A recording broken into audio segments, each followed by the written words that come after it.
انشاءاللہ 2-3 منٹ میں ہو جائے گا۔ اعوذ باللہ من الشیطان الرجیم، بسم اللہ الرحمن الرحیم۔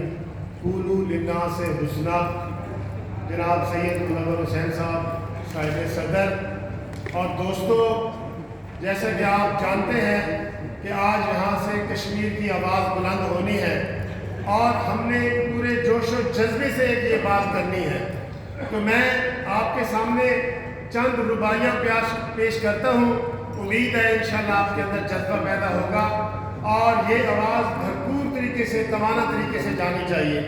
یہ سب سے اہم فورم ہے، جتنے بھی پولیٹیکل فورم استعمال ہوئے ہیں سب سے اہم فورم علماء کا فورم ہے، جس سے آج یہ آواز یہاں سے جا رہی ہے انشاءاللہ، اور یہ مقبوضہ کشمیر کی وادیوں تک جائے گی۔ تو ہم سب یہاں پہ اکٹھے ہوئے ہیں، ہمارا مقصد کیا ہے؟ ایک ربائی کی صورت میں آپ کے سامنے پیش کرتا ہوں کہ تمنا ہے کہ دنیا میں کچھ کام کر جاؤں، تمنا ہے کہ دنیا میں کچھ کام کر جاؤں، اگر کچھ ہو سکے تو خدمت انسان کر جاؤں،